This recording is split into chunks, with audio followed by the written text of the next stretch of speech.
Bismillahirrahmanirrahim. Alhamdulillahirabbil alamin. Assalatu wassalamu ala nabiyil mursalin.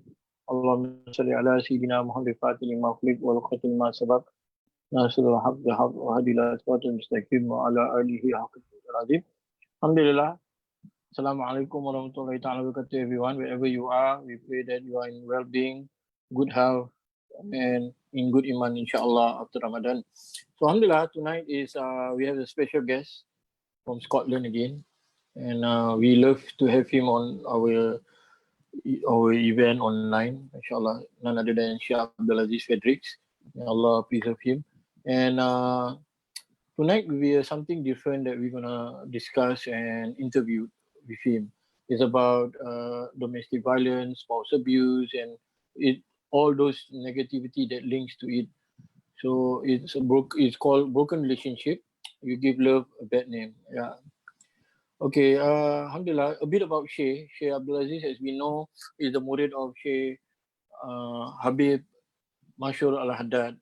And he had studied also with quite a number of, mashallah, luminous scholars around the world, especially in Kenya and Jeddah and some parts. And Shaykh also are very well traveled, ziarah and also teaching in many parts of the world. So tonight, alhamdulillah, another event with him. So we welcome Shaykh to start everything, inshallah. Assalamualaikum, Shaykh. Walaikum salam. How are you? Good, alhamdulillah. How are you, Shaykh? We miss you. I think all those people who've been following Sud Ilahi, South Ilahi Facebook page also been asking, where is Shaykh Aziz? Inshallah, tonight we with you. Seriously, a lot of people been messaging us about you and when you're going to start the class and everything, and we told them, and so alhamdulillah, praise be to Allah subhanahu wa ta'ala for tonight's session. Alhamdulillah. So tonight, there are a few things that we're going to discuss with you, especially about domestic violence and so on. So the first question, Shaykh, is going to be something that is interesting, because over the years at South Ilahi, we met a lot of people that attended our event who are from broken family. That means they endured or undergo violence environment, right? And as you know, from throughout that process also, we had a campaign called Voice Out, that is to stand up against spouse abuse and domestic violence. And even recently with this circuit break, we call it circuit break, you guys call it lockdown. So we also have a lot of people coming out and reaching out. And I think during your session with Dr. Omar, Living Depression and Anxiety, we had some covered on it. But I think today is totally something different. But we have so many questions. And I think the first important question, since we went through this for a long time with our participants and all that, is this important question. The first question we like to ask you. In Islam, right, we don't really have a culture where couples go dating to know each other really well. So how can those who wants to get married recognize signs of a potential abusive spouse, right? Because it's all hidden, you don't know. And relatively people are nice the first few times they met, right? So I know that family members and relatives are supposed to be the one also helping to vouch for the future spouse character. But these days, family members do not want to get involved in the process. So it's up to us to look out for the sign. What are the signs and how should we know, or how should we look for it? Yeah. I know it's a loaded question, but it's important. The first thing is actually to almost correct the question. The first part of it was that in Islam we don't have the process of dating. We don't have dating in the traditional, in the sense that many people would understand it in a Western. It's not normal for Muslims to be going out to night clubbing and to in the Scottish culture down to the pub and things. But there is room for communication between potential couples. And what you need to do is you need to understand that Islam isn't a set of rules. Islam is a living, dynamic religion which adapts and works within different types of communities, and each community will have a different way of doing things. And so you can't say Islam says this or Islam does this, because what Islam does, it sets principles. And among the principles is that a man and a woman that are not married should not be left alone, should not be alone totally. But they are allowed to meet, they are allowed to discuss certain things. So all of these principles are set in, and how that takes place will depend on the community. And there might be some communities where simply two families get together, they ask all the questions, make the arrangements, and it's all done. Other communities is where that communication can only take place between the two people, but not privately. And the definition of private might be is that they cannot, they can be, they can't, that they may, what they're doing is should be disturbed, is open to people. So it might be, for example, I'm not saying this is how people should date, but it might be that two people sitting in a cafe in public with somebody nearby from their family, if it's necessary. You know, the girl comes along with her brother. The brother sits at one table and has his coffee. And she's, so that's a possibility. So that's the first thing, is that there's no fixed arrangements for how communication should take place, and there is a degree of flexibility which is cultural, to do with what we call urf, with general culture. Right. The more important part, which is the question, how do you start to understand whether there are areas which that this spouse might be abusive? You have to start to ask the questions to have this discussion and see where there are red flags. And these red flags, as people call, this might be something which shows that something is potentially wrong. I'll give you an example from a personal experience. I had left I was married previously, and had a son and a daughter from my first marriage, and potentially I was talking to a girl about marriage, and I'd mentioned that I'd bought,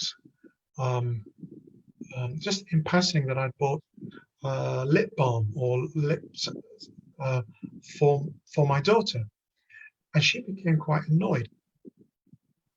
This girl became quite annoyed, and this to me was the big red flag that I'm talking about, is that if she's now, you could see that what was motivated behind that was jealousy.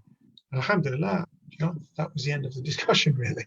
And I didn't marry her, and it was not, but it was something which triggered that there's something not right about that statement. So you need to have conversations, and sometimes you need to touch on things which might be a little bit sensitive. And when you get a feeling that there's something more to this, then you should follow your heart. My advice would be, and this is that whenever you're starting to discuss a relationship,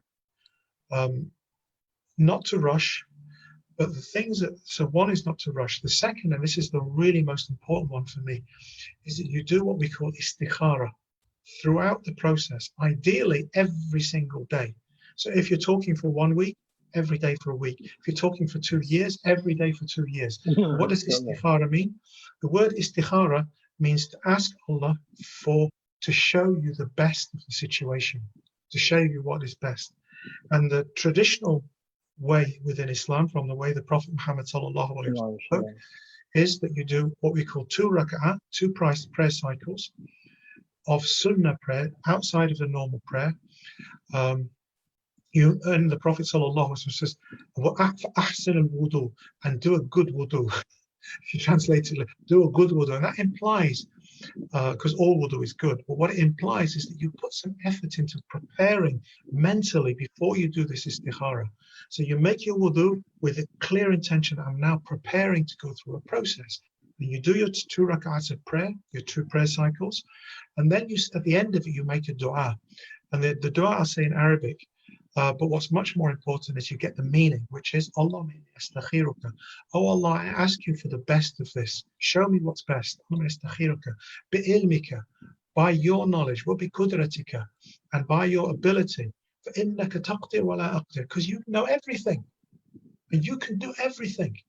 إن تعلم أن هذا الأمر, if you know that this situation is good for me, فاقدرها لي ويسرها لي, make it happen and make it easy for me. وإن تعلم أن هذا الأمر شر لي في ديني ودنياي ومعاشي وآخر الأمر, and if you know it's not good for me, then فاصرف عني واصرفني عنه, take it away from me and take me away from it. And that's the key part here.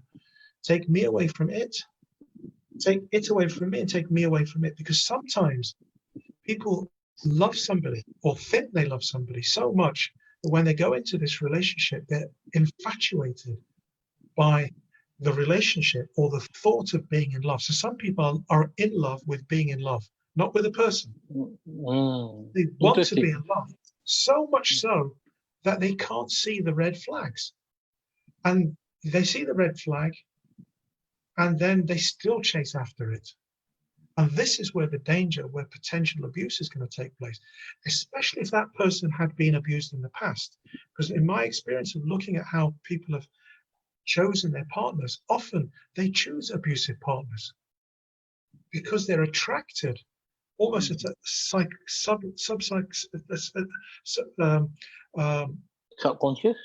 subconscious level to somebody who is going to be abusive, because this is what they see as the man in their life. The man in their life, their father, their uncle, has abused them in the past, and that's the view of a husband. The husband is my father.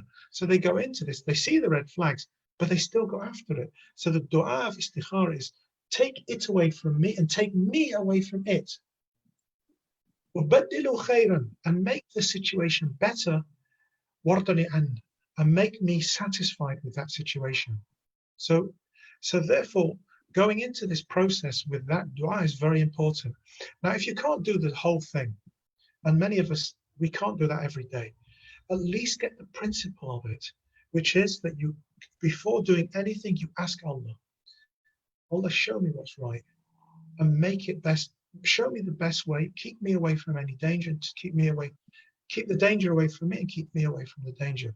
And if you go into every single day, every single meeting, every single discussion, every single text message, every single phone call, with this approach, Allah hopefully will protect you. And that's the second thing. So the first thing is don't rush.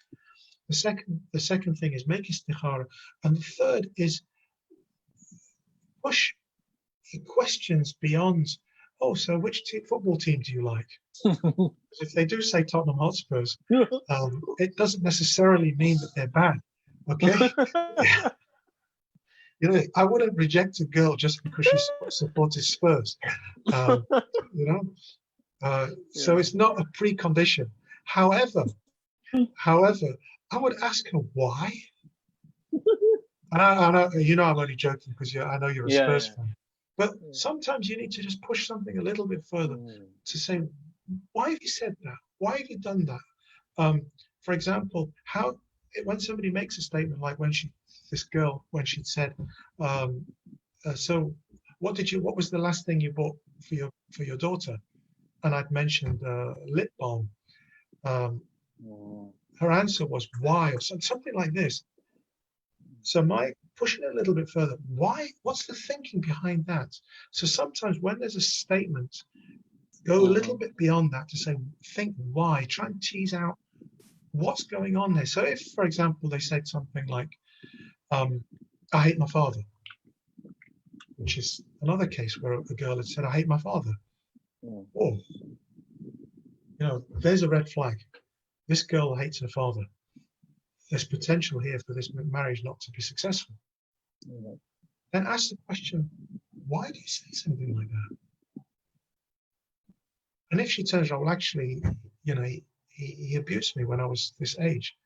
And now you're starting to get a picture of what might be going on. So you need to be able to just push a little bit further. So to summarize, 3 things: don't rush, make constant istikhara, and try and ask a little bit further than the surface to try and get a feel of what's going on. So, Shay, in such a situation that we are in, right, where you Mhm. find out that your potential spouse has the sign of what you mentioned, like I don't like my father, or I hate my father, or something that relate to suspicious of being broken and being abused before and have the potential to abuse, should we straight away cancel that person, or should we still istihara after knowing that person has that sort of condition? How do we go about? Because some people say, you know, you need to give the chance to the people, or is it a straight no? Yeah. What's your experience like? With the reason why istikhara is so important is because istikhara is very much the foundation of the dua, the foundation of Islam. Why say the foundation of Islam? Because the meaning of the foundation of Islam, people will say, is the meaning La ilaha illallah, Yeah. Muhammadur Rasulullah. What does that mean in practical terms? I'm not talking about dhikr and thawab and stuff. What does it mean in real terms? What does La ilaha illallah Muhammadur Rasulullah mean when it comes to related to this situation? The meaning La ilaha illallah means I can't deal with this situation. I don't know the answer to this. Allah does. Muhammadur Rasulullah means he's taught us a method to sort this situation out. So what is this situation? Is that you sometimes need to accept Allah knows best. And if you go into every situation knowing Allah knows best, which is why istikhara is so important, is because what istikhara means is that you recognize innaka taqdir wa la aqdir wa anta ta'lam wa ana la a'lam. In the dua you say, you know, I don't know. You can do, I can't do nothing. So going into this discussion is to say to that first thing, and then the next thing is you're asking Allah to and then give me peace in my heart. So if you're disturbed inside you, then you have not got your peace in your heart, which means Allah has not shown you the reality fully, or has shown you sufficient as a reality for you to move away. So if after that red flag, I'll go back to the example that I had, that this girl had become quite upset, or that there was some, immediately in my heart, I knew this doesn't sound right, and I can't pursue this. I don't really want to talk anymore. I just don't feel comfortable. But that was very clear in my heart, and that's why the dua says, ثُمَّ أَرْضَنِ بِهِ, and make me content within myself about the outcome of this situation. So if in your heart you know, this is wrong, then you move away straight away. You just say, sorry, it's not for me. Be honest and just say, I don't feel comfortable with this and I don't want to pursue it any further. If you think, as was the case with this person said, I hate my father. If that was all it was, and in my heart I think, no, if she hates her father, I can't talk to her, then I would have walked away. However, I felt you need to pursue this, I need to pursue this further. And to ask a second question, why? So here, this second question, or this giving the chance that you're talking about, is because my heart has not become at peace with one particular part of the decision, yes or no. And when you're in that grey area where there's still an open possibility, then you can give people the benefit of the doubt. You can start to think, well, this can change. I'll give you an example of somebody I know that was talking to somebody, and this lady just says, by the way, I smoke cannabis. And she was honest, she just says, by the way, I smoke cannabis. For many people, that would have been the end of the discussion. No, she's not for me. And that's fine. However, this particular brother that came to me and asked, what should I do? I says, how do you feel about that? He says, to be honest, I don't think that's a big deal. My heart doesn't say she's a bad person. My heart tells me, actually, that's a small thing compared to the big picture of all of the goodness about her. So I says, well, give her the benefit of the doubt. And alhamdulillah, they did get married.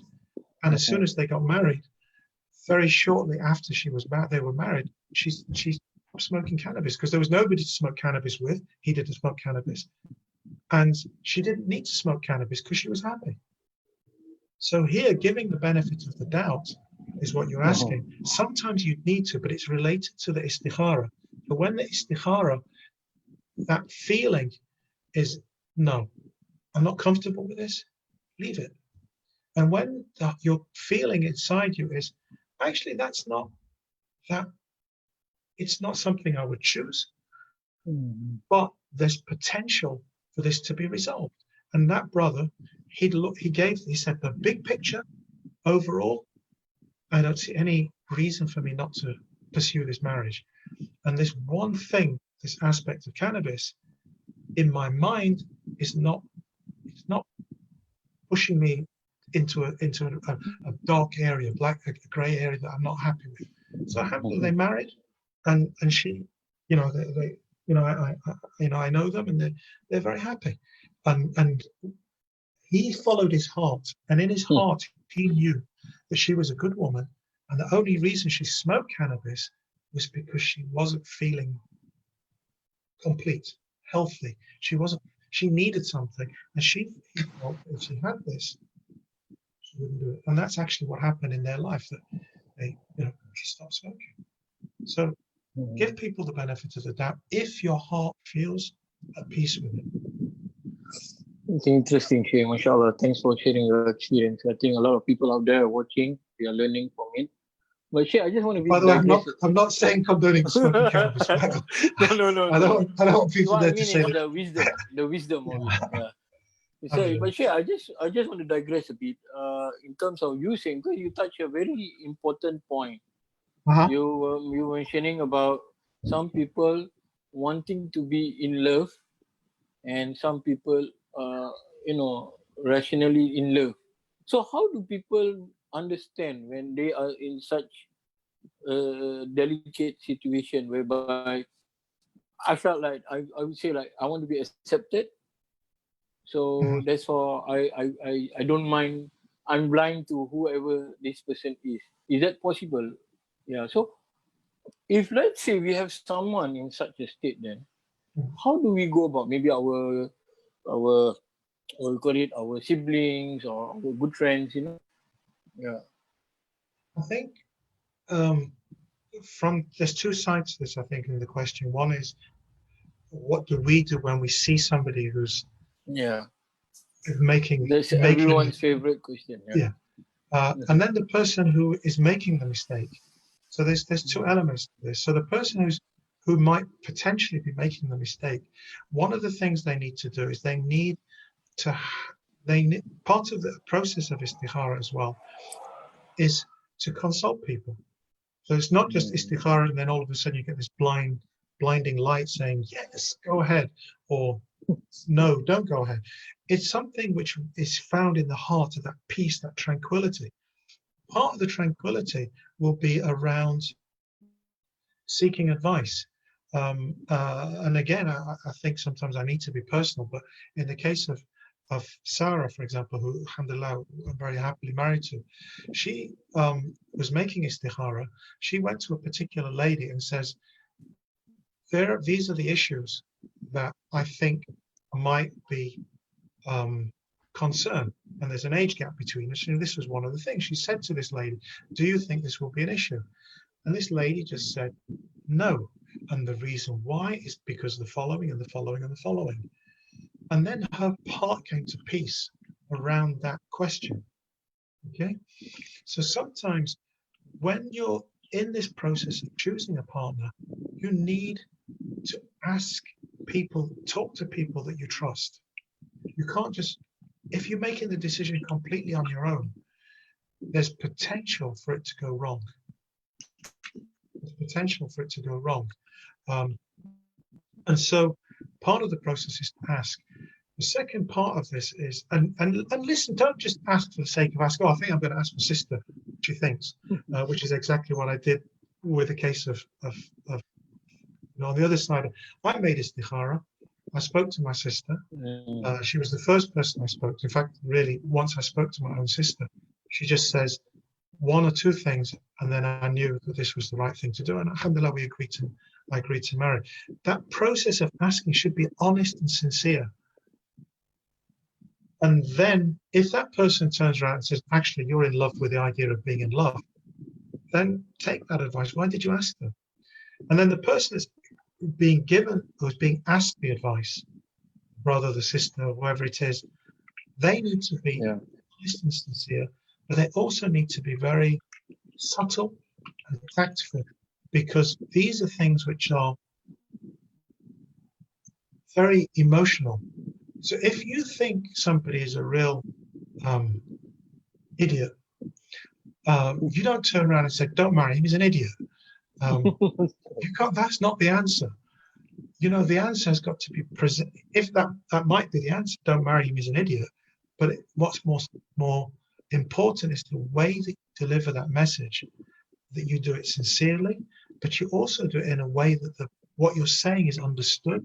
It doesn't lead to what in Arabic we say inad. Inad is like just rejection for the sake. Oh, he doesn't like my boyfriend, and therefore I'm just going to marry him anyway. Because that's what will happen if you just say he's an idiot.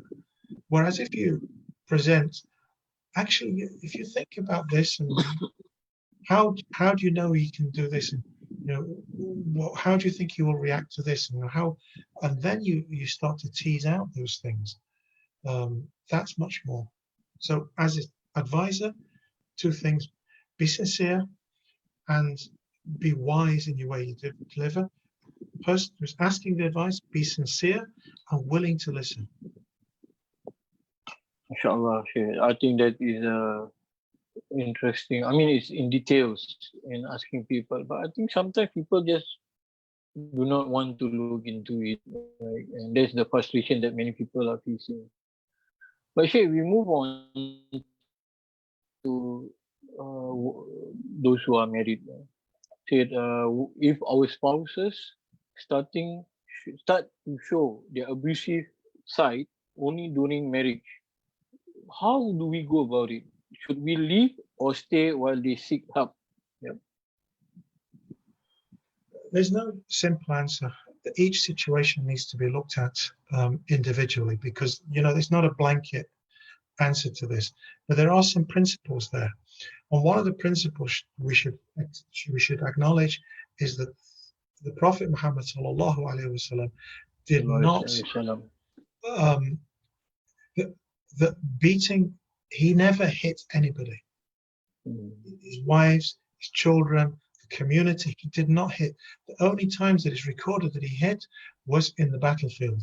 And one clear example that he did is actually a miraculous story, which is where he cut a particular person. He touched them, and that this story. I'll just quickly tell this. Umayyah ibn Khalaf was one of the mustahzi'in, one of the people who used to mock the Prophet sallallahu alaihi wasallam, and he said to the Prophet sallallahu alaihi wasallam, "I will kill you." And the Prophet sallallahu alaihi wasallam was inspired by Allah subhanahu wa ta'ala. Inshallah, I will kill you. If Allah wishes, I will kill you. And then this was many years later, they met in the battlefield. And the Prophet Muhammad sallallahu alaihi wasallam struck him, but he struck him in such a way that he touched him with an arrow. He didn't hit him with a sword. He touched him with an arrow, and it didn't cut his blood. It didn't even hurt him. They didn't even bleed. And Umayyah ibn Khalaf ran away and says, "He's killed me! He's killed me! He's killed me!" And all of the people in his army that were fighting the Prophet sallallahu turned around and said, "He hasn't even you haven't even drawn blood. There's not even blood there. How can he have killed? No, he's killed me. He's killed me. He's killed me." And this was the certainty that even the non-Muslim disbeliever had in the words of the Prophet sallallahu alaihi wasallam. He says, "If Allah wills, I will kill you." And that's the only occasion that we have evidence that the Prophet sallallahu alaihi wasallam actually hit somebody in this very extreme situation in a battlefield. He did not hit people. He never hurt his wife. He never hurt his children. And so we know that this is not acceptable. This is not the way that Muslim men behave, is they do not hit their women. And to the extent that in the Sharia we have Ibn Shuja', one of the leading Shafi scholars, he says that abuse is a reason for the qadi to institute the divorce. So if a woman comes to the qadi and says, "He hit me," that can be the grounds for a divorce. So we need to know that this is a really, really serious issue. Abuse is not acceptable.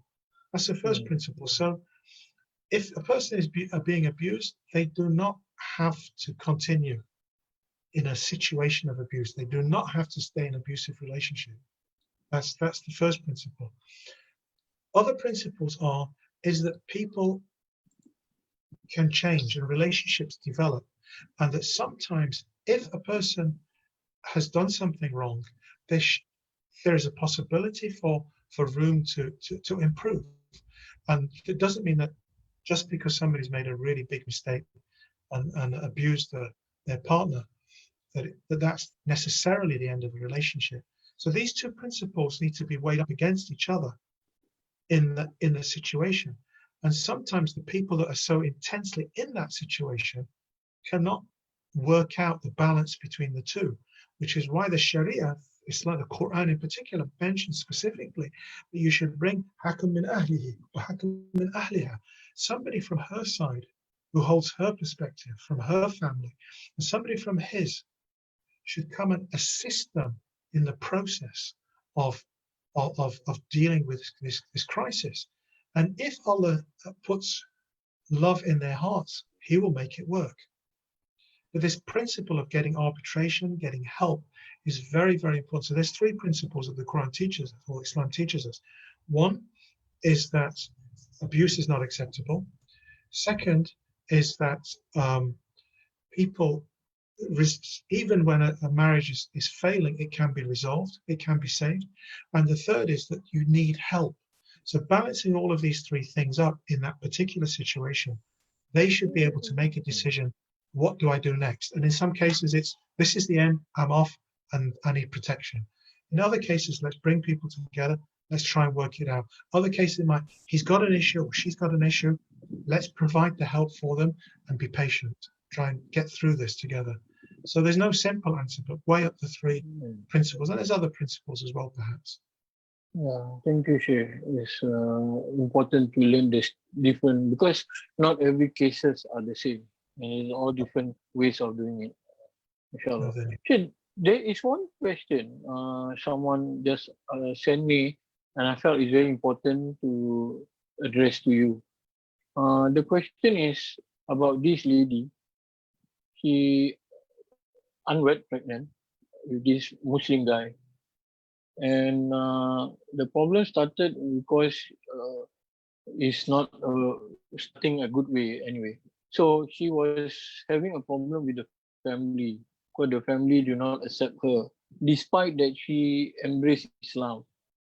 So it was already 4 years that she's been with them, living with them, but she felt that they do not really bother about her or concern anything happened to her. And she is always being asked to hide whenever they have relatives coming for Eid or any occasion. So he himself over the years has been tormenting her and mentally abuse her and saying that when you're going to start to be a Muslim, blah blah blah and all that. But he himself is not also a practicing Muslim, but she demand her to be practicing. So after 4 years, she decided enough is enough. I couldn't take it anymore. And she's not even a Singaporean. She's a European actually. So right now she was asking me like, I need Shaykh Abdul Aziz advice. Where do I go? Should I leave Islam? And if I don't leave Islam, I don't have anyone else in Singapore as a Muslim who can help me and so on. So she asking you for some advice on her condition right now. Well, the first thing is that she shouldn't leave Islam. Just because Muslims, and in this case her husband, are bad, that doesn't mean that Allah is bad. Because Allah is really what Islam is about. We submit to Allah subhanahu wa ta'ala. We don't submit to our husbands or our wives or our community or to the mosque or to our parents. We submit to Him. So the essence of Islam is submission to Allah subhanahu wa ta'ala. And that means recognizing Him. And He is merciful. So if she wants to find peace and tranquility, I can only advise where I find peace and tranquility, which is in my relationship with my Lord. He created me and he's given me so many blessings, and he's always there when I need him. More so than there's no created being that can be there in the way that he can. So the answer is very simple for me, is that no, she shouldn't leave Islam. She should nurture her relationship with her Lord, because I promise her that if she speaks honestly with him and she speaks purely with him, she will find peace in her heart, and that's what she's looking for. And my advice would be to seek that relationship with her Lord and forget everybody else, and she will find that the strength and the peace will come through that relationship. The rest of the question is almost secondary, because whether she's European or she's Singaporean or whether the community is there or not, it all falls away when the focus is on the relationship with her Lord. And once she finds that peace, which she will, inshallah, she will find that he will send people to her to help her. He will provide her a means for every issue that she's dealing with, because she doesn't need many people. She doesn't need all of Singapore. She doesn't need every Singaporean to help her. But what she does need is she does need help, but Allah will send those people to help her. And I know from my own experience that when I've had real difficulties and I turn to Allah subhanahu wa ta'ala, sometimes he takes everybody away. Sayyidina Abdul al-Jailani, he describes this very, very beautifully. He says that Allah loves people, and that what he does is that the way he loves them so intensely that sometimes he doesn't want to share them. And so what he does, he takes them for himself. This is what the meaning of, in Arabic is called istifa. Istifa means he chooses them for himself. And so what he does, he puts around them all those other things that were there, he takes them away. He breaks the ties with a husband, he even breaks the ties with the child, with the parents, with everybody. So that person is completely alone and broken. And when you're completely alone and broken, it doesn't necessarily mean you're in a bad place. It means that now is the time that there's just you and Allah. And when it gets to that pure state of calamity, of difficulty, and it's just you and him, then you will see that what he does, then he starts to put things in place for you. And he starts to send people to you who he has chosen for you, to help you. He's chosen people for you to love and to be loved by them. So this person that has treated her so badly, Allah is protecting her by taking out of her life. The in-laws, Allah is protecting her by taking them out of her life. Singapore, it sounds, what she's saying is, I don't have Singaporeans around me. It doesn't matter. Allah's taking Singaporeans out of her life. And what he will do then after she's found that peace, and she will, inshallah, Allah give her guidance and help and really give her what she requires in her heart, and she will find it. And then after she found that, Allah will then send one person, two people that she won't even expect to come into her life, will come and they will be there for her because Allah sent them. And then she will find that peace and that tranquility, and then she'll start to find a means to move forward. She'll find a way forward in her difficult situation, and she'll realize, I don't actually need all of Singapore. I don't need the world. I don't need all of these people. I just need Allah. And he will send 1, 2, 3, 4 people. And then in the end, she'll become so strong that Singapore needs her. And all of those Singaporeans, they're going to come running to her, looking for her to help them. And she'll be bringing the blessing and the barakah to everyone around. And we ask Allah to make her life easier. And it's not a big thing. She needs to just be sincere in the way she talks to Allah. Just speak in whatever language she speaks. Just say to him straight, Allah help me. Inshallah, it'll be fine. And if there's anything I can do for her, please, tell her where I am. She knows, I'm there for her. In any way I can be there to help. Okay, thank you, Shaykh. We have some technical. We're both here.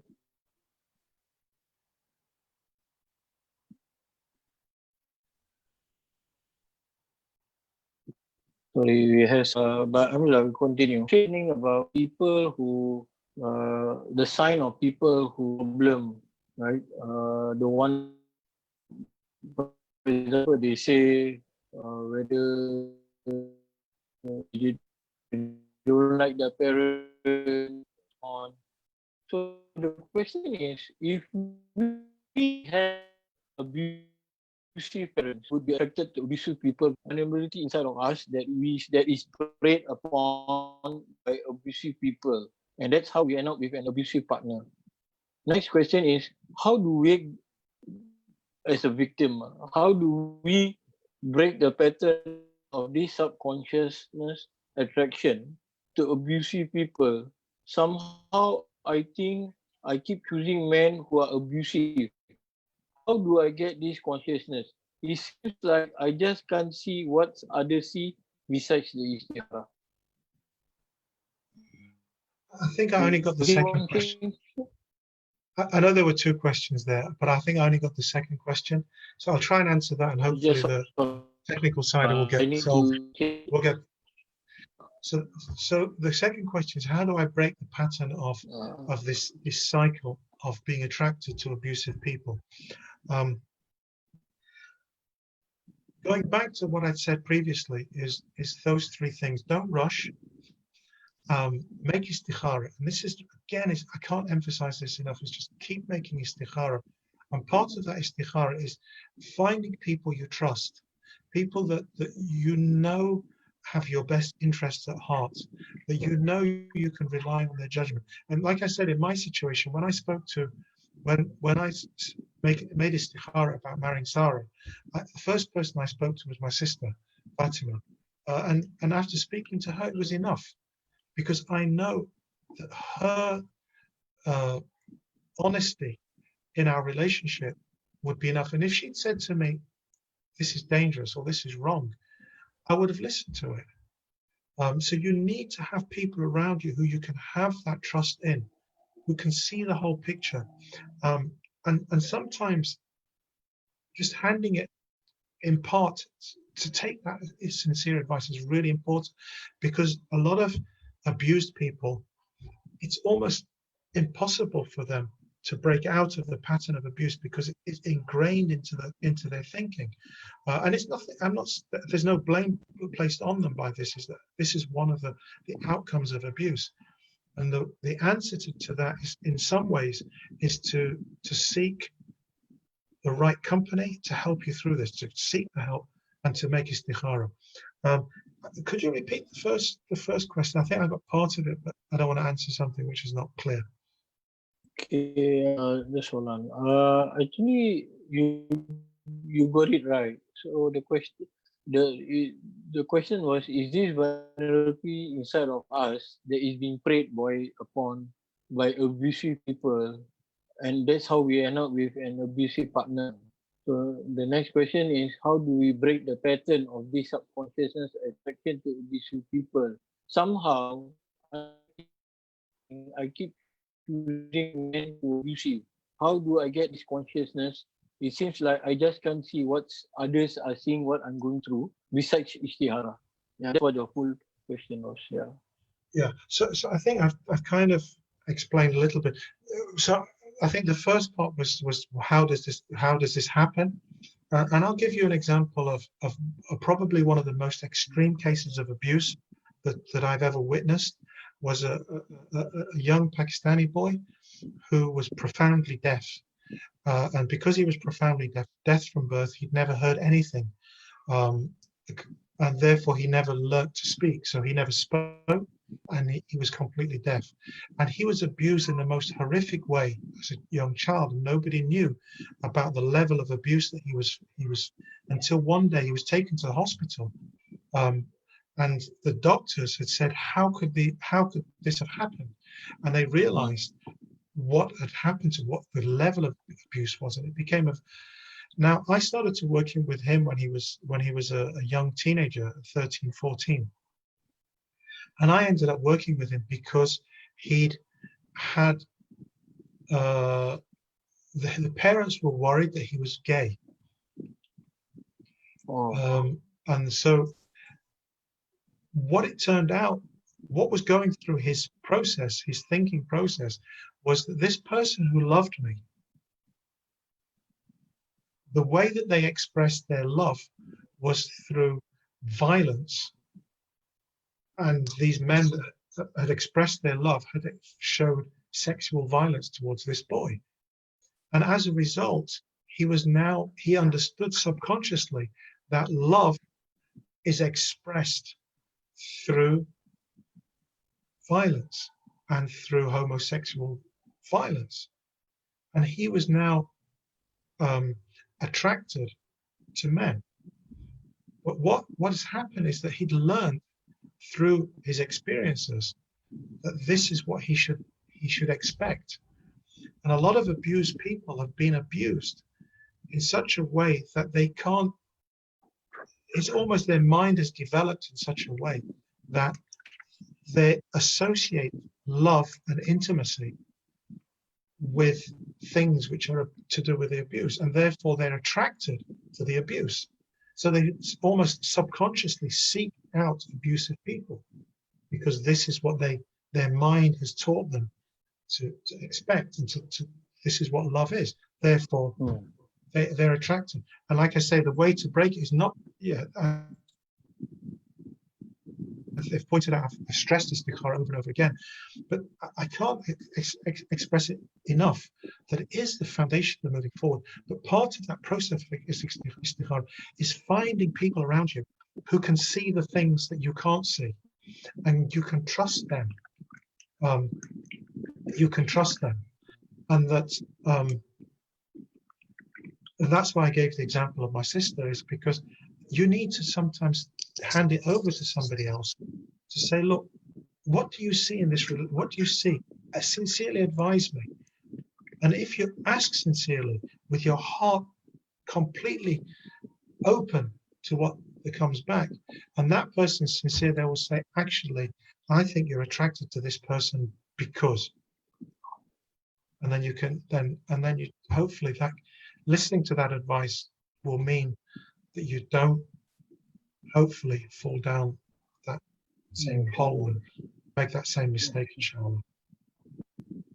Thank you, Shaykh. I think that's a very important question because through my experience at South Ilahi, we met so many people, men and women, especially women, of course, who went through such experience of meeting the same type of abusive people again and again. So thank you, Shaykh, for enlightening, for giving us that answer. Sorry.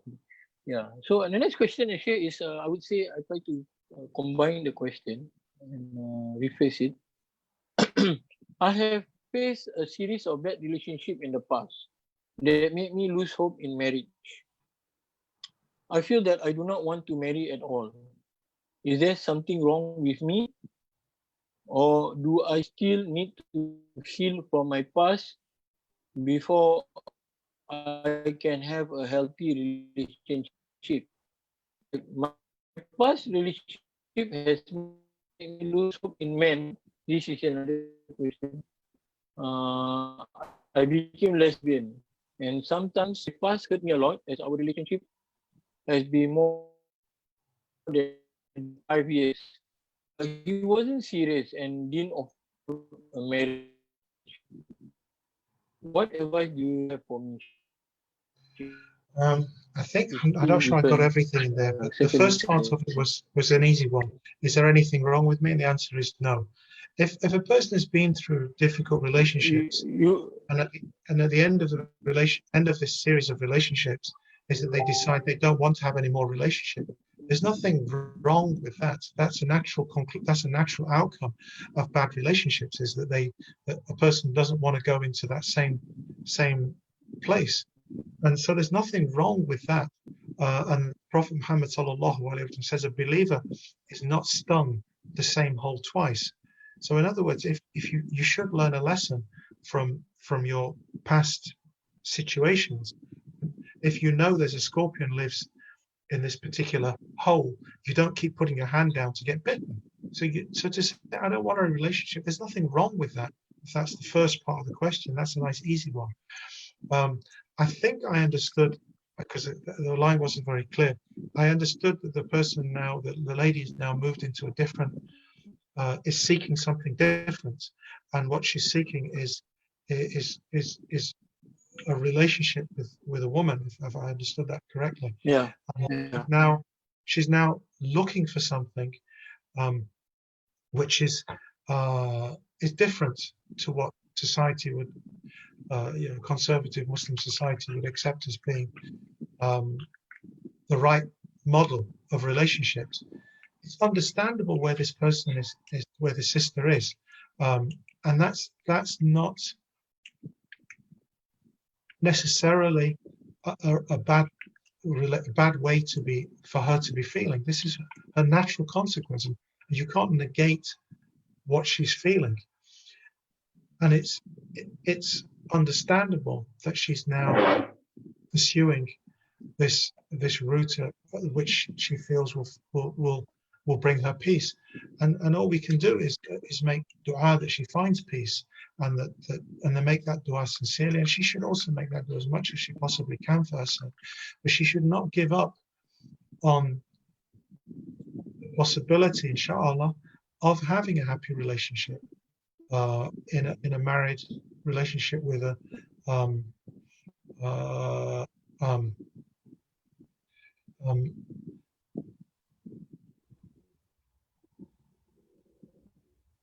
can I just go back to the exact question? So my past relations made me lose hope in men.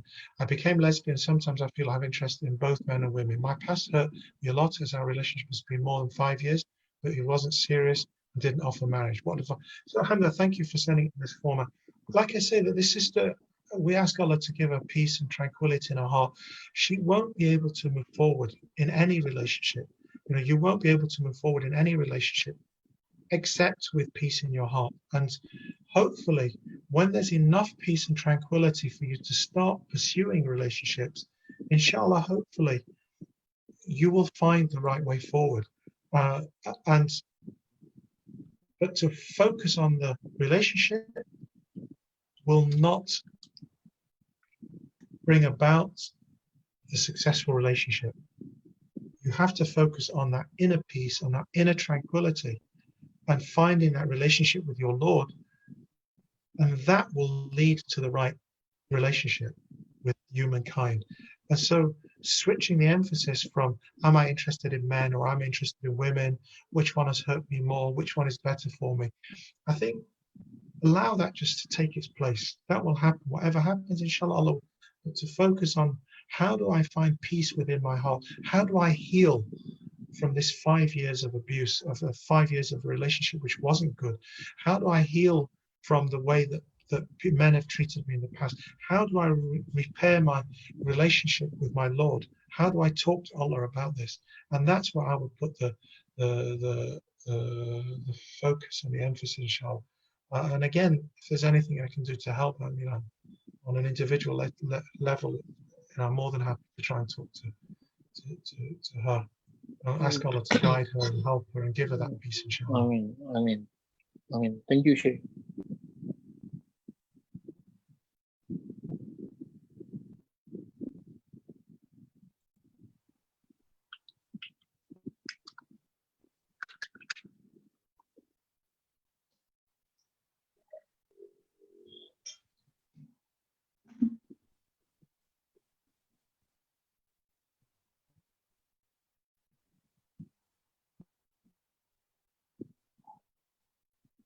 Shaykh, can you hear me? Yeah. So the next question is, my husband wanted to marry another woman whom he had been dating and exchanging messages for some time. I hear some men say it's okay for them to date if they have intention to marry again. Is this true? Also, if I can't accept to be a second wife, as I've been crying day and night like a mad woman for weeks, is it wrong if I ask for a divorce? So the first question is that it is around, are what they're doing, is it right? And it's interesting that the sister said that some men say it's okay, and that tells us a lot about that tells us a lot about this whole situation. That if men tend to run away from some men tend to run away from situations. So if a marriage is not working, or there are some challenges within that marriage, then they look elsewhere to think that they can then find happiness by pursuing another marriage. And where polygamy goes down this road, where the second marriage is only to compensate for a mess in the first marriage, then in my experience of what I've seen, is all that happens is they mess up two marriages. And any man that then says, well, it's absolutely fine, Islam permits polygamy, they're talking nonsense in this situation. They're not looking at what's going on. And this sister who is being advised or told that it's okay what is going on, sorry? It's okay what her husband is doing. Wrongly advised. It's not okay what her husband is doing, because if the reason why he's pursuing the second person, this second wife, is based on the fact that he's not happy in the first, then it would be more sensible and would be better for him to try and deal with that relationship first, so that if he is going to be take a second wife, taking the second wife means he's going to be a good husband twice over, rather than a bad husband twice over, which it sounds like it is here. And in my experience, that seems to be what a lot of people do. And where I have a particular difficulty with one or two sheikhs who their answer to every problem is take another wife, because it's the absolutely wrong answer. If somebody comes, presents a problem to the sheikh, and the sheikh says, what you need is another wife, it's completely wrong. If a marriage is not working, you need to solve that and try and move forward making that marriage work, rather than fail in one marriage and then think that failing in another marriage is going to make it right. So I stand quite strongly that I don't condone that kind of relationship, even if people can bring some evidences from Quran and Sunnah to say that polygamy is fine. I'm not saying it's not fine. What I am saying is the way that it's being done doesn't sound right. The second part of it is if she can't accept being a second wife, and the fact that she's crying every day and that it's really, really distressing her, the question is it wrong for her to ask for a divorce? No, it's not wrong. If the marriage isn't working, the first marriage isn't working, and she can't cope with a second marriage coming into this relationship, then for her to ask for a divorce is not wrong.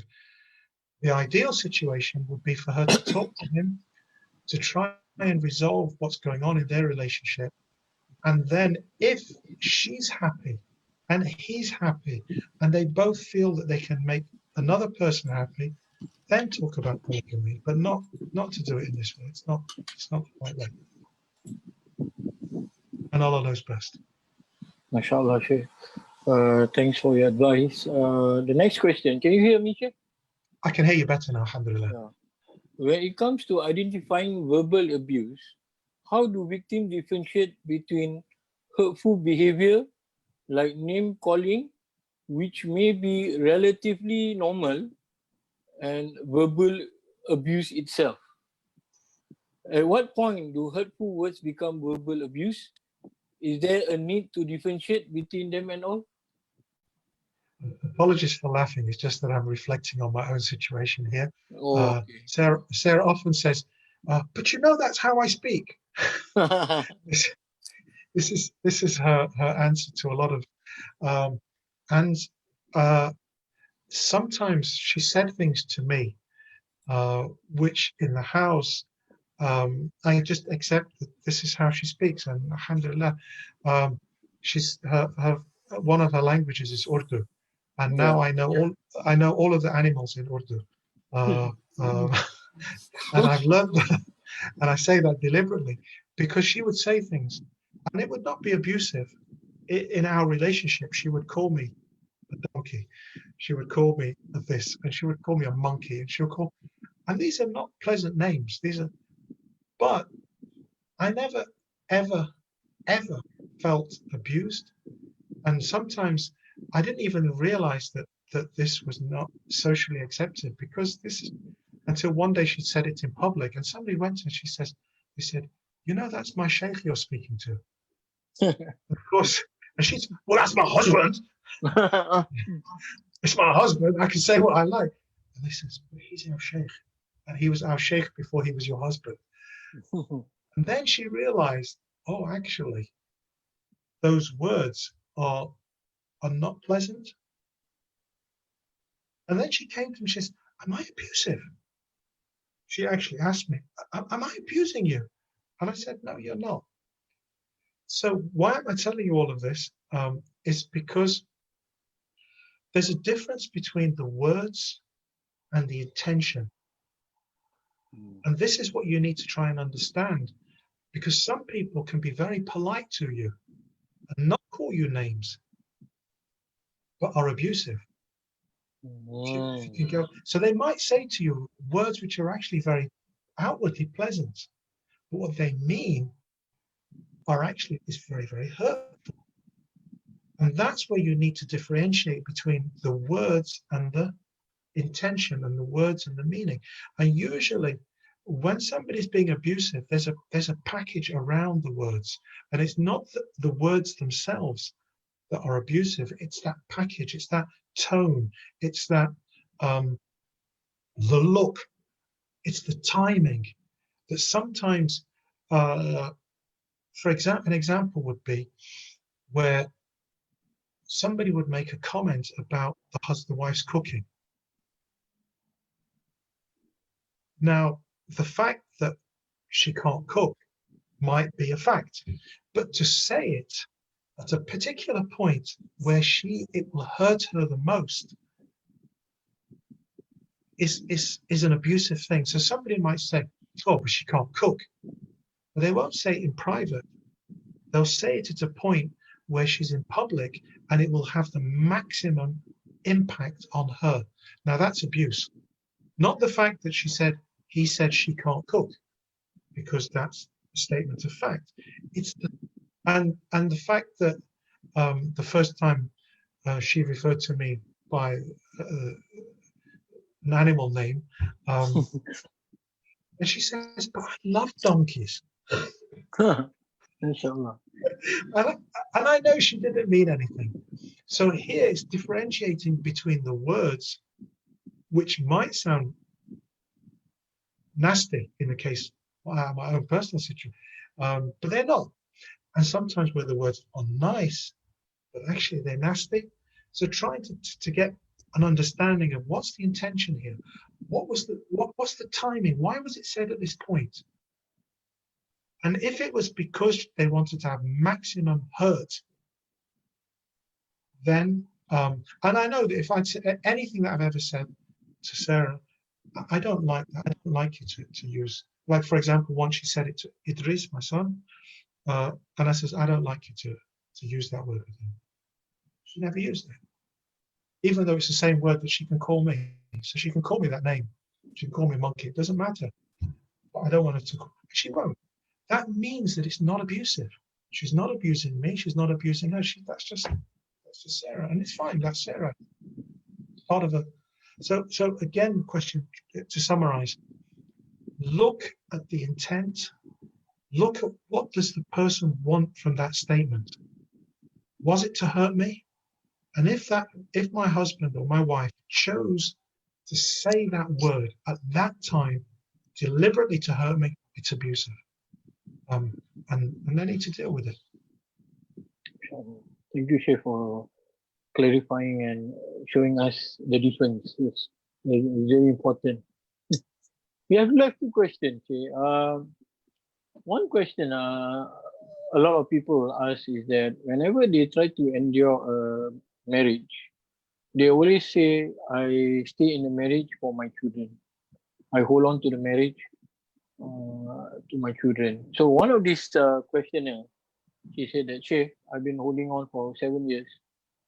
And it seems like my husband is not changing his abusive manner in talking to me. But I keep saying it's okay because of my children. And I'm always afraid that my children will not be able to grow up gracefully without a father. And I was afraid that I sink in depression, and I felt that I am in depression. That's what she said. So, how do I get out of it, and how do I go about it? Anybody that stays in a relationship for the children, and that relationship benefits the children, then that person will be rewarded immensely in the next world. And I'm going to say that very clearly a second time so that people know exactly what I'm saying. If they stay in the relationship and it benefits the children, they will be rewarded. And the reason why I want to say it a second time is because not every relationship, staying in a relationship, benefits the children. Sometimes staying in the relationship damages the children. So I'll give you some very specific examples where a child is being abused, physically being abused, or mentally being abused by the father. And the mother says, I'm staying in this relationship because I don't want the marriage to break. And I heard that, this divorce is the most hated, permitted thing. Or I'm scared of being alone, or I'm scared of the stigma in the society for being a divorcee. If those reasons, the woman or the husband stays in a relationship, and as a result of staying in the relationship damages the child more, they will be held responsible Yom Qiyamah. So if they stay together and it benefits the child, they'll be rewarded with a massive, massive reward. But if they stay together and the reason and the consequence of them staying together, there's more abuse, then they will be held responsible for that. Yom Qiyamah, on the Day of Judgment, they will be held responsible. I stayed with this abusive man while he hit my children. And if she can speak to her Lord and says, yeah, I'm sorry, I let him hit my kids, or I let him damage my kids. And the kids turn around and say, yes, I got beatings because of you. She has to think, how is she going to speak to them? How is she going to speak to the Lord? And so it's not so simple that staying in a marriage just for the kids is the right thing to do. It can be the right thing if there's benefit to if it's good for the kids. But as soon as it stops being good for the kids, the best thing should be to protect the kids. Allah subhanahu wa ta'ala says, "Qu anfusikum wa ahlikum nara." Protect yourselves and your children from a fire. Don't throw your kids into a fire. So if staying in a relationship means throwing them into the fire, don't. And one of the implications of this verse is that if one of the partners leaves Islam, this is a legal explanation. If one of the partners leaves Islam and as a result, the consequence for the children is that he takes them out of Islam, then you should protect them from that possibility, which is the fire. And that's one of the interpretations of the verse. And therefore, in this case, staying with your abusive husband or abusive wife would be haram, not just, it would be wrong. So it's not so simple to stay or go. Oh, mashallah. Thanks, Shaykh, for the explanation in detail. Mashallah. The last question, Shaykh, is how does one deal with the issue of broken trust in relationship where one party has engaged infidelity, has extramarital affairs, or constantly lie? You hear my question? Yeah, I did. Lies is probably, of those things, is probably the most difficult thing to rebuild trust about. And the reason why I say that is because Prophet Muhammad sallallahu alaihi wasallam, he was very, very adamant about lying, to the extent somebody came to the Prophet sallallahu and says, can a believer commit adultery? And he says, yes. Not, it's possible that a person can be overwhelmed by a situation and do haram. And then there's several questions. Can they drink alcohol? Would it be is it conceivable that a believing person could slip and drink? He says yes. He says, could a believing person lie? He says no. He says no. So lies is something which is really, really so great that the Prophet sallallahu alaihi wasallam says somebody lies until they lie and they become a kadhab. It becomes habitual until Allah writes them down as a liar. So lies is something which is really, so to build trust after lies, and this is something which is really important for husbands and wives to understand is that when you break a trust by lying, it's more difficult to rebuild that trust than if the person had committed adultery or drank or something, because those things can be mistakes. And for most people that have tried to rebuild trust, some people, I'll give you a direct quote from somebody I've been talking to recently, where she said, I can forgive him for sleeping with so-and-so, but I'm finding it difficult to forgive him for lying to me. And these are the words she used, and it just made sense of the hadith, Prophet Muhammad sallallahu so clearly. So how, and alhamdulillah, I'm trying to encourage them to build trust, both of them, because they want to build trust. They want, but it's very, very difficult. And the lie is the thing that they're finding the most difficult to rebuild. And my advice has been, is that they need time, and that they shouldn't do anything hasty, because if they both agree that they want to, then they must recognize there's going to be times where one that has been lied to will have a recollection of the lie, and the trust will go momentarily, and the liar, so to speak, has to just accept that what he's done has had a psychological impact on his wife. And if he wants this to work, he has to recognize that she's going to get angry, she's going to get depressed, she's going to get sad, she's going to do lots of things and he's not to be patient with that if he wants it to work. And likewise, she needs to have the space to start feeling angry, to start feeling depressed, and she also needs to be able to heal. And the second part of that question is, how does she heal? Healing is a difficult thing, and depression is a difficult thing to get over. And I think we summarize what we said about depression. There's a hadith where the Prophet Muhammad sallallahu alaihi wasallam said, one of the cures for anxiety and depression is the statement, La hawla wa la quwwata illa billah. That there is no power, there is no ability except through Allah. Putting that trust in Allah is always one, and to remind yourself regularly, La hawla wa la quwwata illa billah, La hawla wa la quwwata illa billah. When that sadness overwhelms you, when the depression, as the description of the depression that William Churchill used was that it's like having a black dog. When this black dog just takes over you, puts a cloud over you, bites your backside, when he's just got a hold of you and he's got his teeth into your flesh, what do you say? That's the point where you just say over and over and over again, and eventually the black cloud will start to ease, and the teeth will start to ease, and you start to come out of it. You need to be consistent.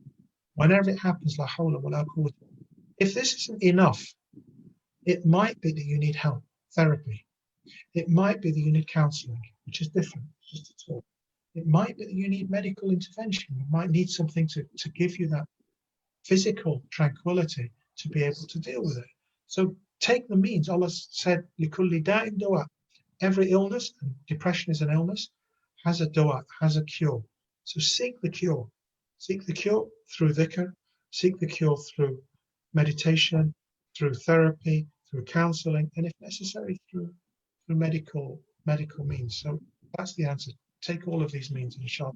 We ask Allah to grant this person a cure from their difficulty and ease their life and give them what we call lutf, this gentleness from Allah subhanahu wa ta'ala. Thank you very much for your time and your advice, your knowledge. I think tonight, inshallah, nearly to 1.5 hours, we learned so much from you. May Allah preserve you. And it's always a blessing to see you. We love you. But before you end, inshallah, Shaykh will be with us next week on the 13th June to start on the 40 principle. This time on gluttony is for me, actually. Gluttony. Yeah, and so before we end this session, okay, we're going to miss you for another week. So we need you to make dua, the closing dua, inshallah.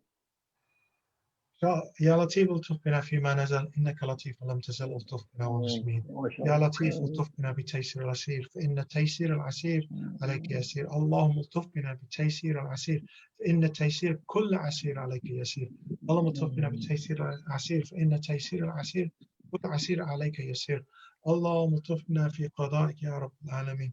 اللهم آمين الطف بنا فيما نزل إنك آمين لطيف لم تزل الطف بنا والمسلمين. يا لطيفا آمين بخلقه يا خبيرا بخلقه الطف بنا يا آمين لطيف عليم يا خبير.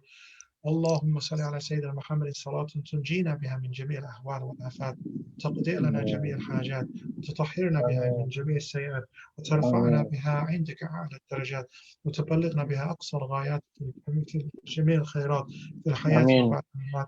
وصلى اللهم على سيدنا محمد وآله وصحبه وسلم. اللهم افتح لنا بالخير واختم لنا بالخير واجعل عواقب أمورنا بالخير بيدك الخير والعافية إنك على كل شيء قدير. دعواهم فيها سبحانك اللهم وتحيتهم فيها سلام. وآخر آمين دعواهم الحمد لله رب العالمين. And inshallah, hopefully that I have a class tomorrow night, Yeah. which is in the middle of your. Yeah. So You inshallah we'll put that on. a lot of It will be, Singaporeans are following it.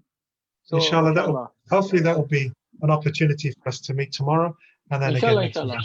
Inshallah, Shaykh. جزاكم We'll الله خير. meet you. السلام Wa عليكم. yakum, Shaykh. Salam. May Allah preserve you. آمين. جزاكم الله. السلام عليكم. Salam. Alhamdulillah, just now we had a very insightful and interesting discussion with Shaykh Abdul Aziz on abuse and relationship. So tomorrow we have another event online with Dr. Mahmoud on the definition, the true definition of success, materialism or moral character. It'll be around 9 p.m., the same timing too, inshallah. And on Saturday night, 9 p.m. also we have Shaykh Ibrahim Skutima on the topic Beyond Ramadan and the Path to Freedom. So with this, I would like to say thank you everyone for joining us tonight. We hope you have benefited from it. Apologize on behalf of South Ilahi for any technical error and any inconvenience. With this, we say Assalamualaikum warahmatullahi wabarakatuh everyone. See you. Good night.